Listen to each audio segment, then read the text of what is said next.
welcome back and thank you for staying tuned. Good morning once again, and like Oji would say, happy Friday. Happy Friday today, Friday, Oji. my dear. How are you doing? Thank God it's Friday finally. You are not this static before the program started. Yeah, I don't know. I'm just. They said lights, camera, action. Cold, you know. Yeah. The weather in Enugu State is so awesome, but then again, it affects you one how. Yeah. Yeah. And yesterday, River State's jubilating, and where is Fubara? That's the question. He didn't show up. But I think I see a man who is very skeptical at this point in time and does not want to indulge in all the sycophancy, right? So maybe in his head, where were you all when the whole emergency rule emanated?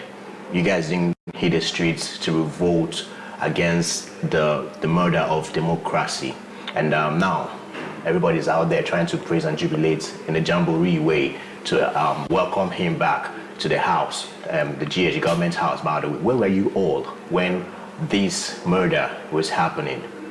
So, what has guided your feeling, speculation that he did not come because of that? I'm just having, it's me thinking out loud, right? Because sometimes you just have to position yourself in people's positions and trying to, understand their way of thinking and what they could be going through. This is just me thinking out loud, by the way, right? But if I get it right, then it's right, because apparently, if I'm the one in Fubara's shoes, this is going to be my thinking. Well, I highly doubt that the governor of Rivers State would do anything just to punish his supporters by not coming, by the way, or to make a statement, especially at this point.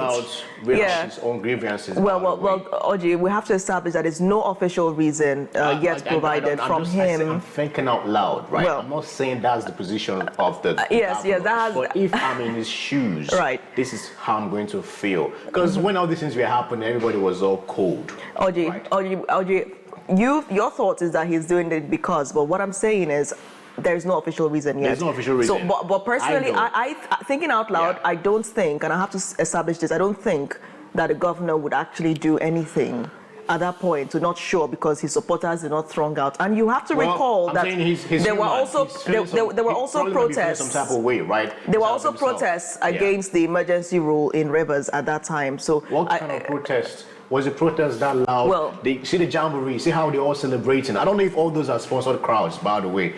But if it's organic, I was expecting more from Rivers people, when this whole thing happened. A revolt, a call out and telling the presidency, this is a murder to democracy, right? Could actually, send shivers and make them quiver a little bit like, hey, these people actually know what's happening. Everybody just kept quiet and probably did a little revolt, and everybody just backed out and went back to their houses and all that. I'm saying is literally not right what happened to Governor Fubara, by the way, because we have actually set a precedent in the country. Nigeria. Oji, it's great that we have a guest here as well, because I like that we've started off on this controversial notes. I mean, there are so many reasons that the governor may not have shown up to the brick house yesterday. Maybe he missed his flight.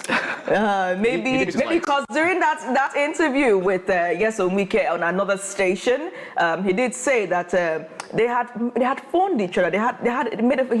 He didn't clarify who called who, and I like that. I like that the anchor asked, so who placed the call? Was it you to Fubara or was it Fubara to you? And Nyesom Wike did not say who called. That's not important. Anyway, I just want you to know. If Fubara made that call, he would say it. I just want you to know that we spoke. So we understand where he's coming from. Yes, I just want you to know that. So my own feeling possibly is, what transpired during that call, because he said, I told him when I'll be leaving, and he said he'll be leaving this morning. So I don't know, but like analysts and pundits have been saying, right now we're going to see a governor that may have to check with some people before making much of an action. So I don't know what transpired in that call, but the fact that they spoke and suddenly he did not show up, I mean, that leaves room for controversy. But let's introduce our guest. Perhaps you would address some of the speculations by my learned friend here.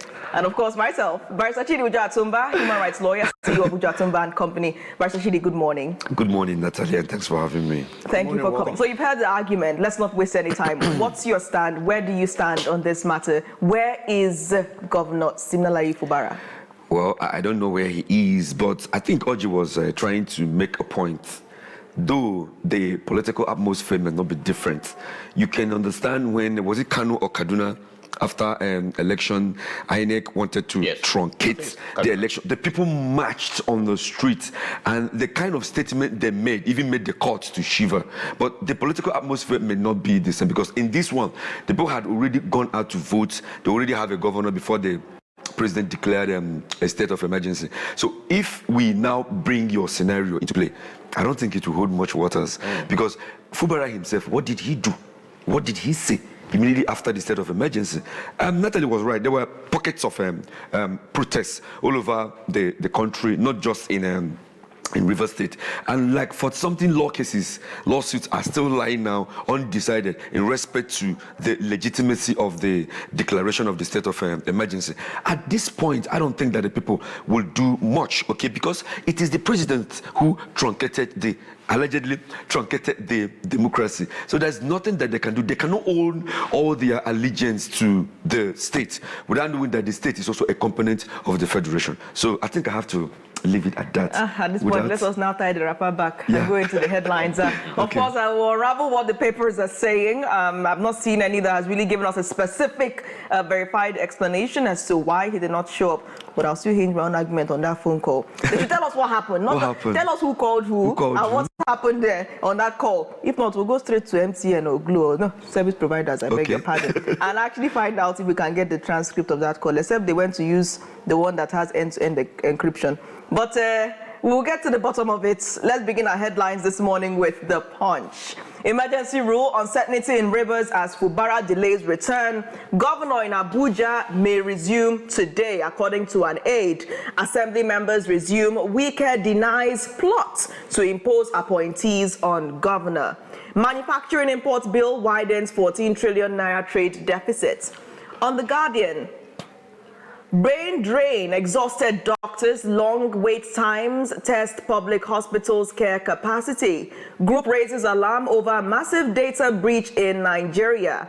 Federal government unveils innovation loan scheme for retirees. Suspense, disillusion as Fubara fails to show up after emergency rule ends. UBA delivers 335 billion naira PAT, 1.6 trillion naira gross earnings.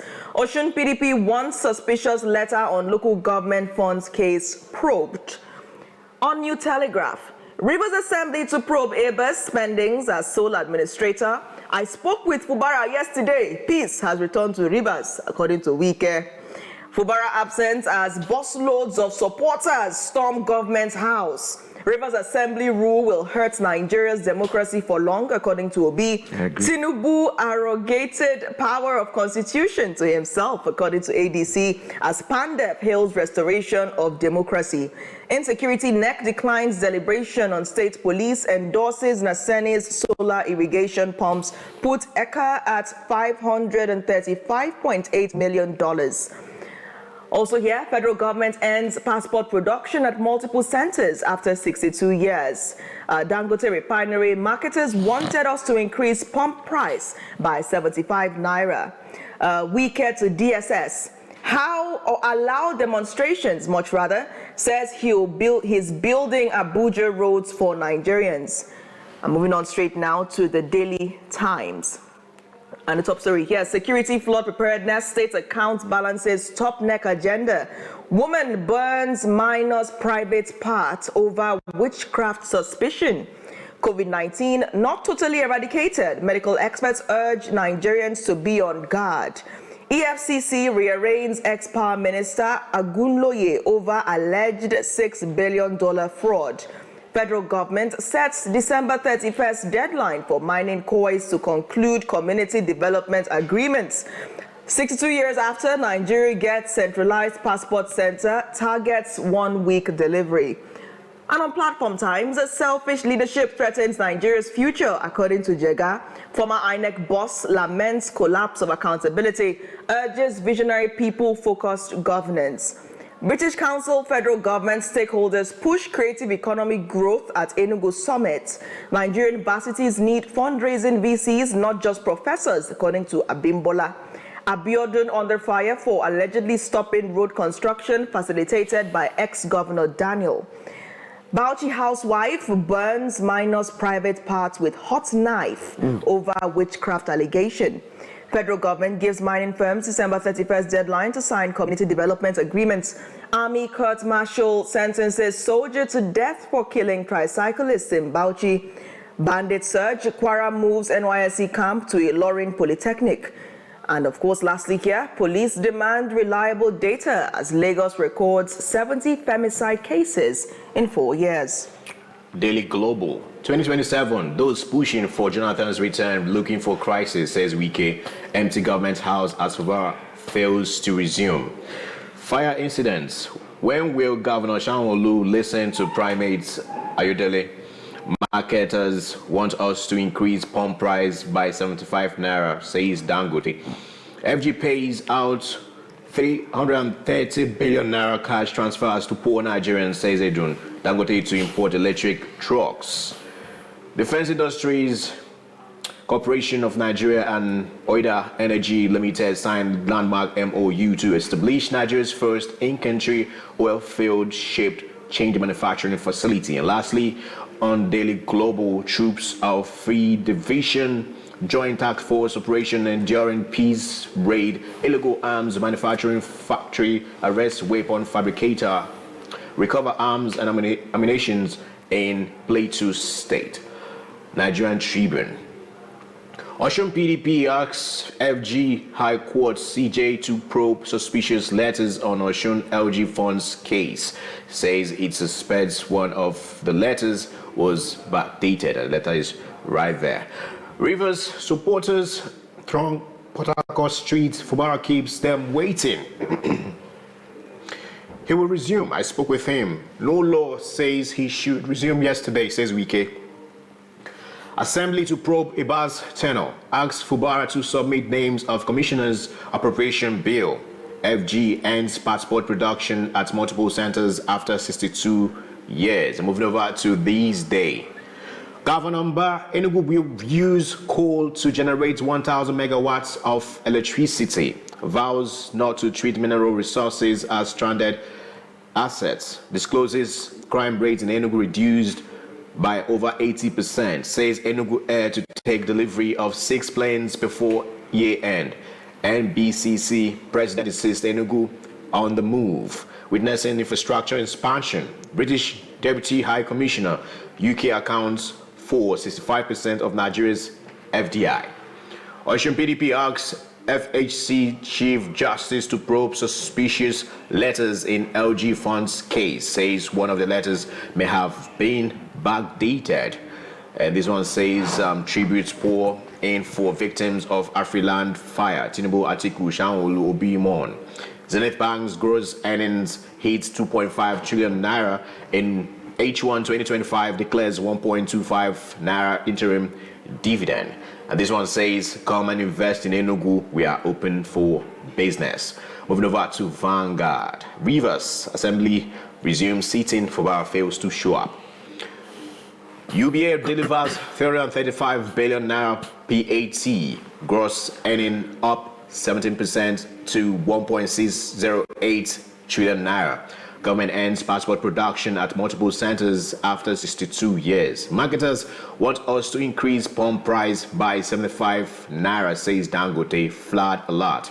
FG raises fresh alarm as rivers Niger, Benue reach peak level. Plateau targets Middle East halal markets to boost economy, says Muswang. NGE pays courtesy visit to governor.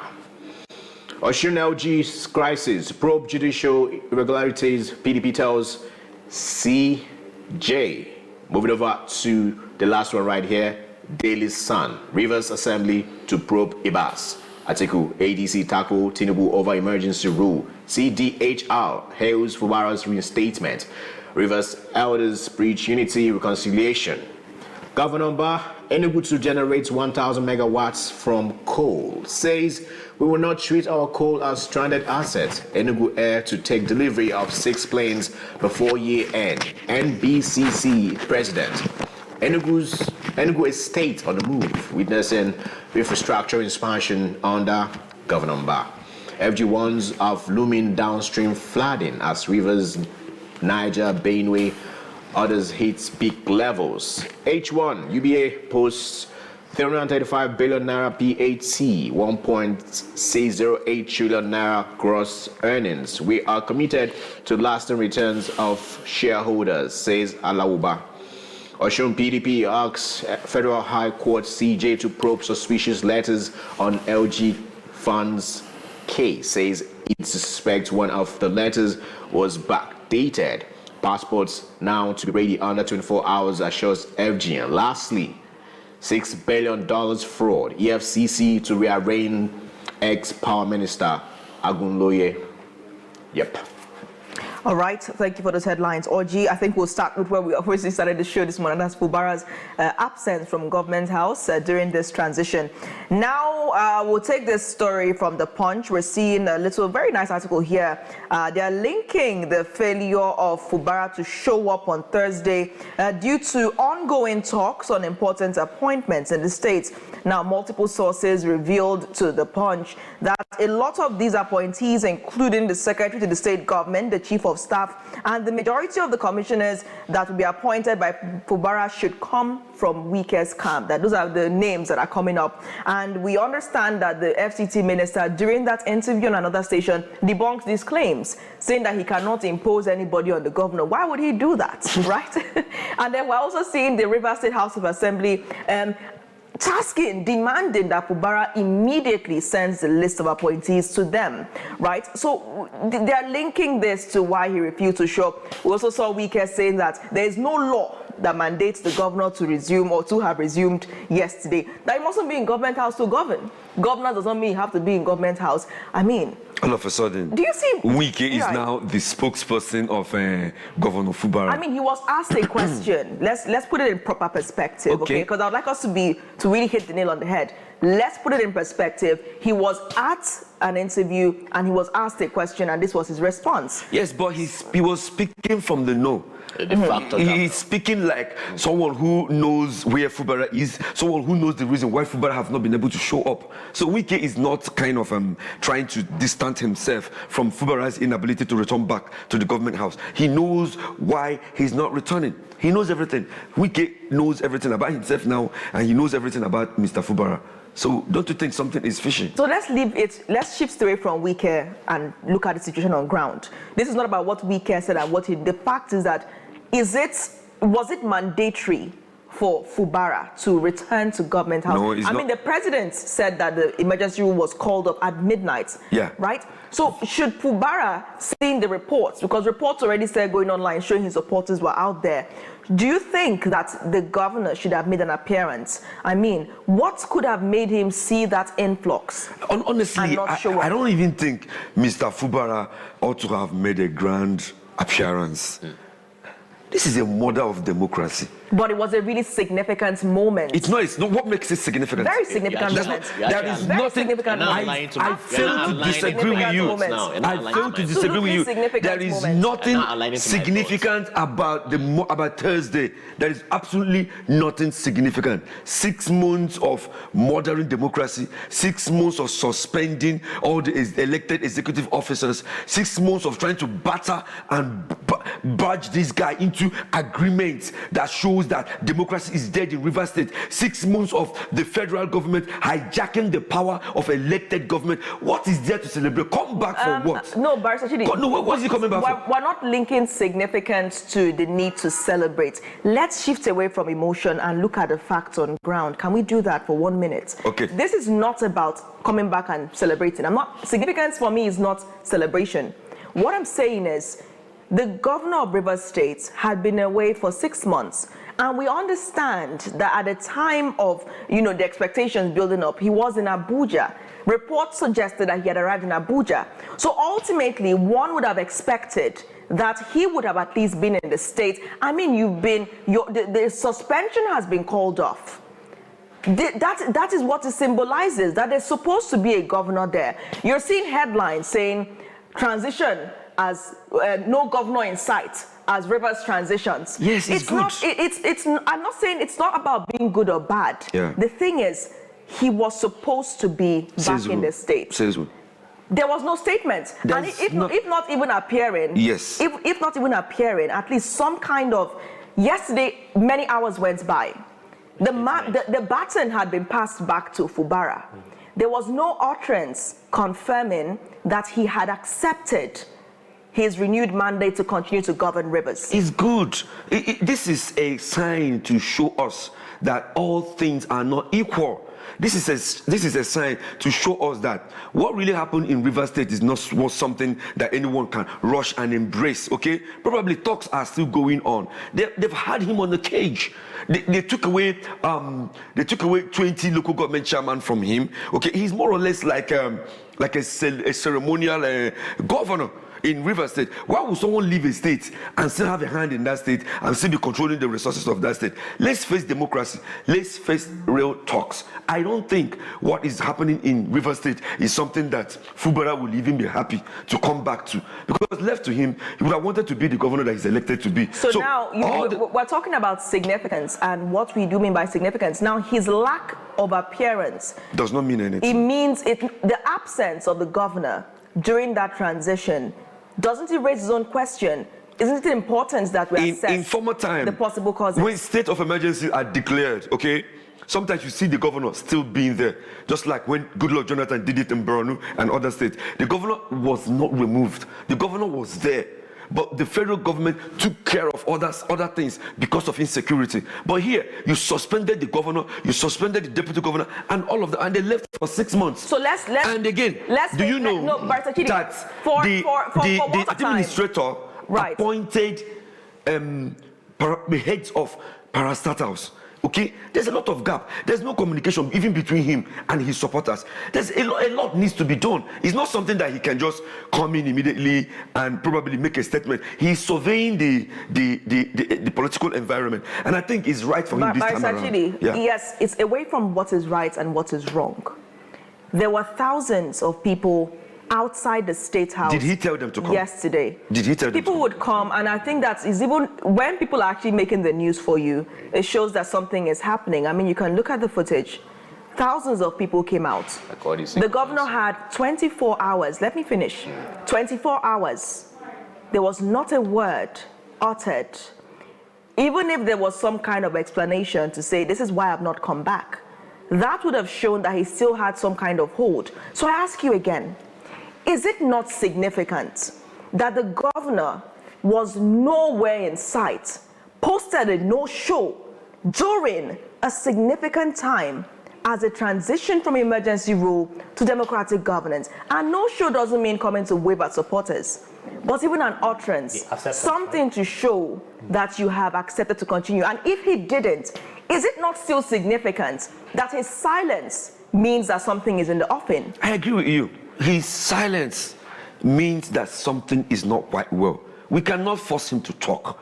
There's a lot going on. The federal government and Wike has a hand on this state and on this government. So you can't for us to now say his inability to come to talk immediately or to talk on Thursday, it's us being kind of not paying attention, not appreciating what Fubara has been through for the past 6 months or since the commencement of his administration. This guy has been battered. A lot is going on in Rivers State. So if he has delayed a day or two or for some hours, let's wait and see what comes out. Because even as we talk, I believe that negotiations are still going on. They want to be the one to appoint. They have taken over local government, 20 local government chairmen. They want to be the one to appoint most commissioners and heads of parastatal.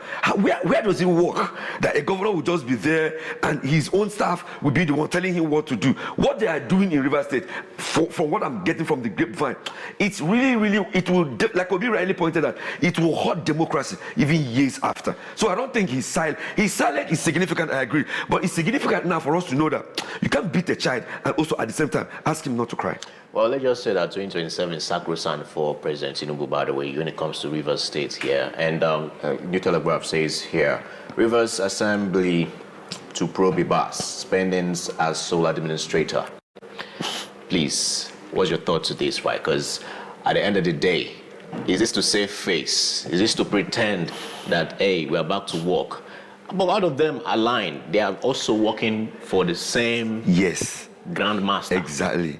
Any probe that does not involve Fubara any commission to probe this past administration of emergency rule of 6 months that does not involve, if the members of the House who are pro-Wike will be the one to probe Abbas, we should be rest assured that the result will come, the white paper will come out without any indictment. So it's not something that we should trust. I am of the opinion that since there are factions in Rivers State, let us set up a commission, an independent partial commission. Some members of the House may be involved, but let it be independent. Let it be totally independent. Let the activities of Abbas be properly investigated for the past 6 months, so that the good people of Rivers State will know what their money have been used for. If it is only these members of the House who are only pro-Wike, will go now and do a charade of probing and investigation and come out and put a rubber stamp on it that he did well, because these people are not in good terms with Fubara. So what would now show us that they are working together? Well, look, they have clipped Fubara. Anything that Fubara is saying or doing now is dancing to their tune. They have already clipped him. I want to ask this question. Yeah. One of the reasons of this emergency rule was to broker peace in Rivers State, right? Yeah, and as that the alleged reason. Yeah. So I want to ask. But the real reason is to take over power. Let's just go by what they stated. By okay. One of the clauses to broker peace. Okay. Has peace returned to Rivers State, or you see this as the inception, the advent of the mother of all chaos? Probably. I think a storm is cooking in Rivers State, because the extent that Tinubu and Wike had gone, to affect the politics of Rivers State is not something that you expect to be waved away with a wave of a hand. You understand? Every state has a structure. Okay, every state has a structure, and that structure is built directly from the grassroots. So if there's a democratically elected sitting governor and you conducted election, this is a governor of a state called PDP, okay, you conducted election, and all of a sudden we left to broker peace, and all of a sudden the Abbas now started supporting one camp, whereby the other camp won 20 local government election. And where is the peace? Okay, tell me, where is the peace? How have they brokered peace? When peace is made, two parties come together. Okay, one or another party, they can give up some things, but they can reach a compromise. And this is the essence of the peace. What's the essence of the peace? This guy have been clipped. Everything is about to be taken away from him, and we're talking about peace. It's a fostered peace. Okay, it's a fostered peace. The peace is not coming from Fubara. Fubara is just trying to see the least that he can do to continue governance in Rivers State. And nobody should blame him. All right, let's shift away from Rivers now, bring it back to Enugu, where on this day, boldest story there was seeing the state governor, Dr. Peter Mba, pledging that Enugu will generate 1,000 megawatts from coal. And this is a major headline as well, because we know coal is a key asset in Enugu. He is not ready to leave any of these deposits stranded. And of course, he made this known just yesterday when he was a guest of the Nigerian British Chamber of Commerce Meets the Governor series, where he was also presenting a business case for investing in Enugu State. What's your take on the governor's push as the chief marketing officer of the state? I was delighted to read that this morning. The whole city called Enugu Metropolis is sitting on tons of coal that have not really been touched. Okay, I know that the whole world is going green, but the emission from coal would not be much when you put it into consideration what is being emitted in the Western world. So what I'm saying in effect that if the governor would give kind of a backup on his promise and make good of coal in Enugu State, I think Enugu will be one of the richest states in Nigeria, because a lot is lying down here. That's and right. You can put it into a whole lot of good use. And naturally, it will create a lot of employment. I was worried because the other time they went to the old coal corporation, they sold all the scraps there, they cut the irons and everything, and they sold it. Okay, probably there are new ones that will come. I don't even think that if we want to go back into the business of coal mining, that we are even supposed to use all those obsolete material. Probably they wanted to get rid of them and bring in new things and go back into drilling. In this station, I think we've discussed about pockets of people who are trying to do drilling coal on their own, and the state government intervened and told them that they cannot do that. Okay, if the governor is coming back to, why do you call it coal city state? Come on. That's why we call them coal city state. Coal is a big business in Enugu. I mean, if you see what is going on in the coal sector, it's massive. Coal made Enugu state to be written on gold across the shores of this nation during the British era. So even during the independence. Let's shift away our attention from there as well to another declaration that was made during that same meeting. He revealed that Enugu Air is expecting 6 new aircrafts before the end of the year. You talk about employment. Yes. What do you think is the impact of this? Fine, it's good. And how much do you believe this assertion?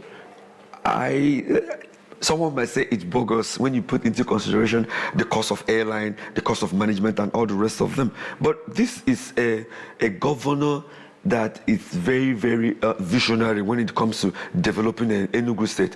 What we are saying is not about making promises. When you make promises, make good of those promises, and let there be a sustainability plan. Let it not just be something that you can use to, make Enugu people feel good, but when you look at it naturally, it's not being sustained. Where is water? I can't remember the last time water ran in this state. You understand? When we come up with a plan, let it be sustained to a considerable degree. That is what makes it a plan for the people. People should own these things, okay? When you make a promise and when you make good of that promise, it should be owned by the people. It's people that run it. And I believe that the governor is making a kind of a plan to be partnering with private people in establishing and running of all these businesses. Because when you set businesses up and you put it solely in the hand of the government, they will definitely not run it at the end of the day. 6 flights will probably do good for Enugu State, but how many people are flying? What's the cost of flying? And these are all the things that we have to factor into consideration. Employment is desperately needed. Establishment of cottage industry, they are desperately needed. Entrepreneurial energy should come back to play, because if you don't bring out an avenue that will create employment for the teeming youth that are coming out from tertiary institutions, definitely the society will not feel good about that. And since we are entering into the era of more tax from the state and more tax from the federation, I think they should also look at people's standard of living, because it is when your standard of living is above board that you can be considered to pay all these numerous taxes that are coming. I think by 2026 January, everybody in this country will be bleeding red. Right. Daily Global, let's talk about luck. 2027, those pushing for Jonathan's return looking for crisis. FCT Minister Yepsom Wike says. Do you believe those pushing Jonathan to the fore in 2027 are looking for fresh crisis? I don't agree, because when he was in power, he is not a supporter of crisis. He's not someone that actually saw crisis and paid lip service to them, okay? He is a visionary president, and our economy was very, very strong. Yes, I know that it was part of what Obasanjo and Yar'Adua built, but during that 6 years he was in power, he picked the right brains, okay, and he was ready. Listen, when Goodluck was in power, I think the Nigerian economy was either the second or the first, you understand, in the whole of Africa, okay, and also the first in the sub-Saharan Africa. So now our economy has nosedived. So you can't tell me that anyone who is thinking about bringing Goodluck Jonathan back is making, or rather is giving rise to any kind of crisis. He's a bridge breaker. He's someone who can look at people from diverse areas and can bring them together to form a unified Nigeria. He has tested power. He has been there before, okay? He has the trust of the North. So if anyone is thinking of, apart from Peter Obi, if the South wants to vote out Tinubu, apart from Peter Obi, I think Goodluck Jonathan would be a wonderful and a formidable candidate. I totally disagree with Wike. Would that be a very good strategy, having it two strong Southerners, go against each other, and then again the third Southerner, who is the president? We are just sharing your votes and giving headway to President Tinubu. No, I disagree with you. If Tinubu is not we're not talking politics, okay? I'm not supporting anybody. If Tinubu is not doing well, so you don't have a candidate. If Tinubu is not doing well, and ADC is coming up to pick up let's take for instance a one candidate that can oust him, you understand, and vote him out, definitely it will not be a northerner. Do you know why? Because the structure of politics in Nigeria makes it 8 years for the north and also 8 years for the south. Sorry, let me finish this. Buhari have already had his own kind of 8 years, okay, from the same party APC from the north, okay. unhindered, even though there were some kind of allegations of death and all, unhindered, straight 8 years. So now, if a southerner is in power, okay, the body language of Nigeria should be let the South have their own 8 years. So if Tinubu will have an uninterrupted 4 years, if you want to remove him in office, you should get a southerner who will garner the vote of the northerner to remove Tinubu from the office. It's a simple mathematics. If the moment you pick, in short, as I'm talking to you now, if you pick a northerner, I'll vote Tinubu. Because I want power to stay in the south. Yes. If you pick a northerner, I'll vote Tinubu.